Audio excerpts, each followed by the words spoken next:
Hello everyone, welcome back to another video.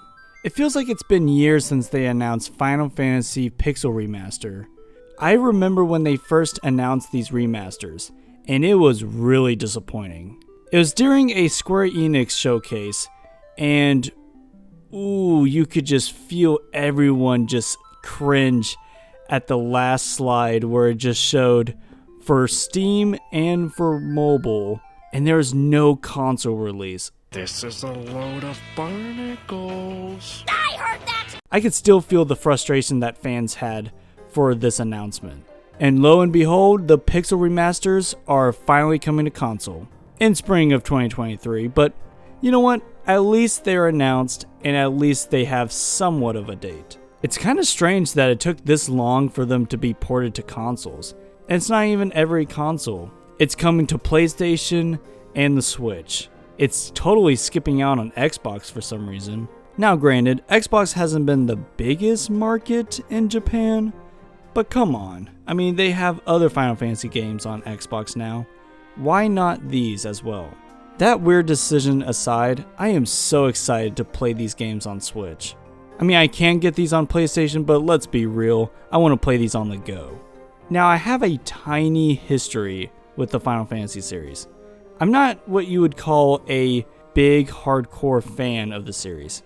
Heck, I don't even know if you would call me an actual fan of the series. I've only completed one Final Fantasy game, and that is Final Fantasy VII Remake, which was an incredible game, and I am so excited for Rebirth. But yeah, as a whole, I haven't really dabbled too much into the series. I've played a bit of Final Fantasy 15, and I'm currently playing through Final Fantasy VII, the original game. But outside of those games, I haven't really dabbled into the rest of the series, especially the old school Final Fantasy games. In fact, the one I really want to play most of all on this list is Final Fantasy VI, because I've heard that it's one of the greatest Final Fantasy games and JRPGs ever made. Which, I mean, you can say that about a lot of JRPGs, and I hear that about a lot of JRPGs, but Final Fantasy VI really comes up a lot when it comes to talking about the best JRPGs. And you know what? It's getting me hyped for this release. Unfortunately, this announcement kind of came with a negative connotation. I believe the pre-orders went live not too long ago, and it was a disaster. Not only that, but man is it super expensive for this collector's edition. And of course, people want the physical release of this game, and yet they're having a hard time actually pre-ordering the game. This isn't really going to be affecting me personally, because I'm going to be playing these games digitally anyways, but still, it stinks for those that really want a physical copy of this game. I'm pretty sure they'll have enough physical copies for everyone. I mean, this is a pretty big release, I would imagine, so I'm hoping they'll put money and effort into putting physical copies out there for everyone. Now, there is one big thing that I am worried about when it comes to these releases, and that is the font. And I think everyone is kind of nervous about this release because of the font that they've been using for the Steam version. And for those that are concerned about the possibility of this being in the console versions, there might actually be a glimmer of hope. According to RPGsite.net, they actually might be tinkering with the font size in this release, meaning that this crappy font that you can barely read will be changed, seemingly. I don't want to get anyone's hopes up, but that could be the case.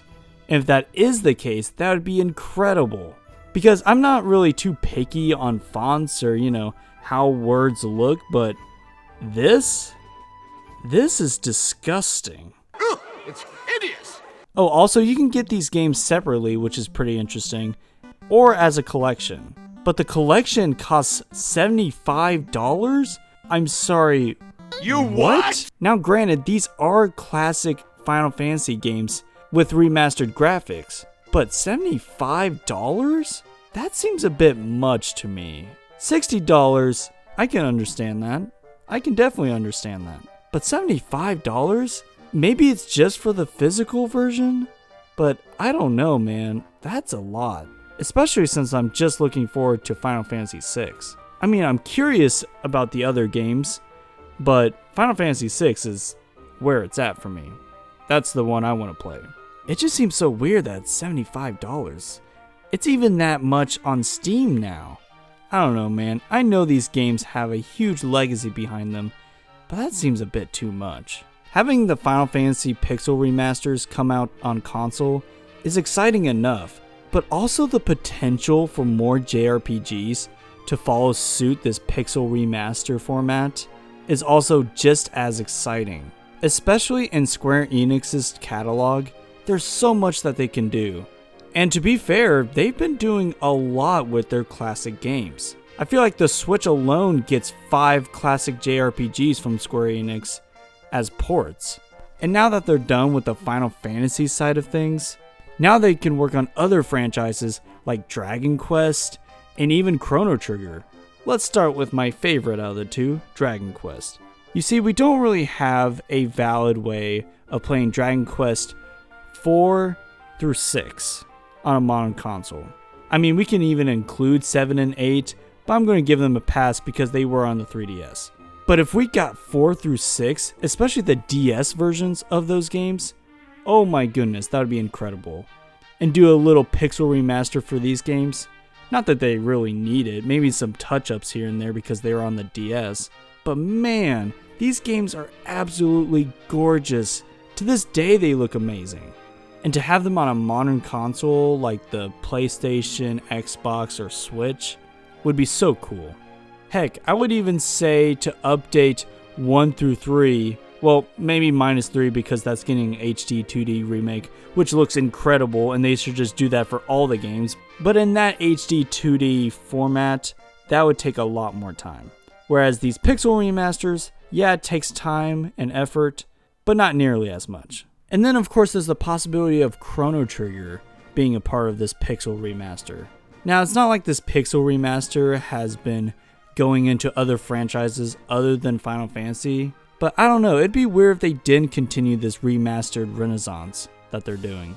Like, why not bring Chrono Trigger with some pixel remaster flair into it?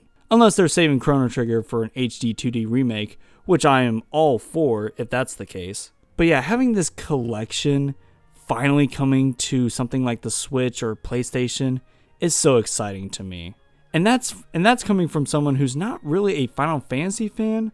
Like, I'm intrigued about the series and I want to get into it, but I'm not quite there yet. I'm still trying to play through Final Fantasy VII and get through that before I go into any other Final Fantasy game. But I'm still excited for the series because I want to delve into these worlds. And I can only imagine how excited fans are about these re-releases. Minus the whole pre-order shenanigan and the price for the collection itself. That's a big yikes. But hey, those are my thoughts. What are your thoughts? And let me know down below what you think of this collection. And what are other JRPGs you would like to see get the pixel remaster treatment? Let me know down below, and thank you all for watching, and I'll see y'all next time. God bless.